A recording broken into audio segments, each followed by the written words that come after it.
Naquele tempo, quando as multidões se reuniram em grande quantidade, Jesus começou a dizer: esta geração é uma geração má.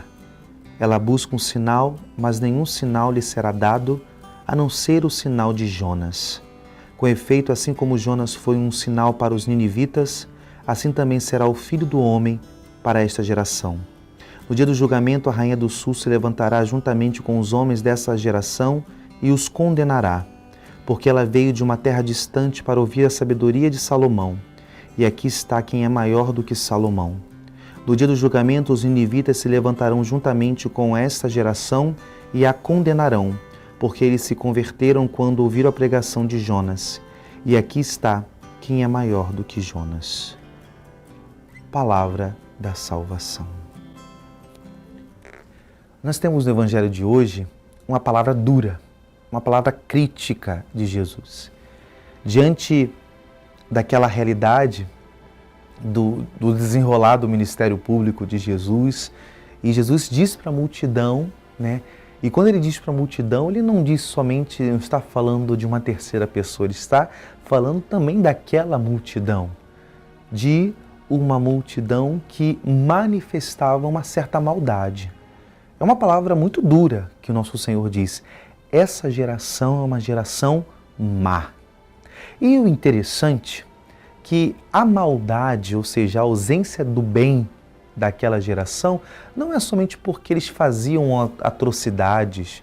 Jesus não está criticando talvez a violência aqui, o roubo, a corrupção, vamos dizer assim, o mau caratismo. Jesus não está falando nada disso, que talvez seja aquilo que nós olhamos hoje, no dia de hoje, e dizemos, nossa, hoje o mundo está difícil, né? As pessoas estão se matando, as pessoas não têm o respeito umas pelas outras, as pessoas não contribuem para o bem, não contribuem com a natureza, não contribuem com o próximo, ultrajam muitas das vezes as coisas de Deus. Então a gente poderia já dizer que essa geração, mas os nossos motivos seriam outros, seriam esses. Jesus não está falando disso.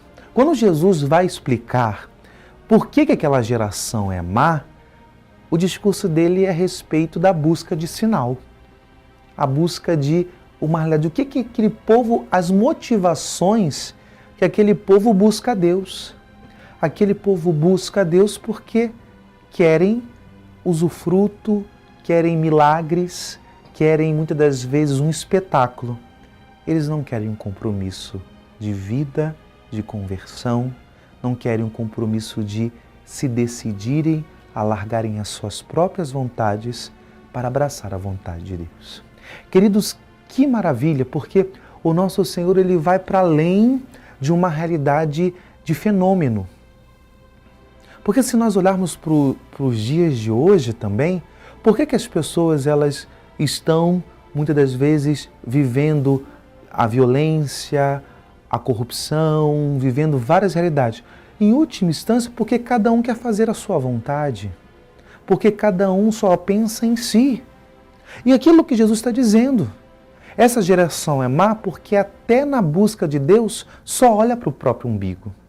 Que maravilhosa reflexão nós temos hoje. Porque nesse tempo da Quaresma, você e eu não podemos só mudarmos de comportamento, mudarmos de prática. Nós temos que ir na raiz, nós temos que ir na realidade mais fundo. Por que eu estou na igreja hoje? Por que eu estou a rezar? Por que eu estou vivendo os exercícios quaresmais? Por que eu estou servindo? É somente por um benefício próprio? É somente um ato narcisista?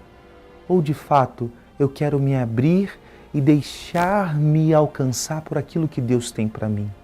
Eu quero me vencer.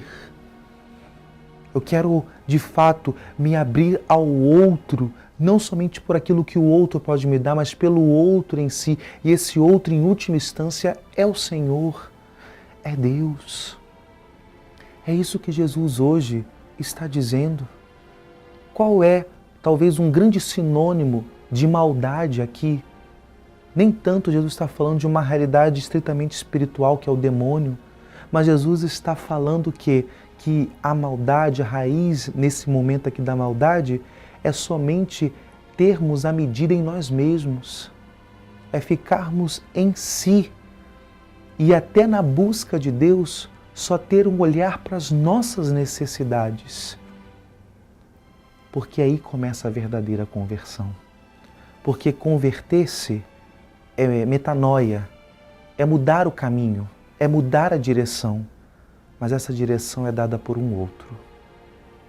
Por isso que a conversão é uma abertura à graça de Deus que nos conduz a uma realidade de Deus, a uma vida em Deus, a um homem novo que vem e nasce de Deus, uma mulher nova que nasce do Senhor.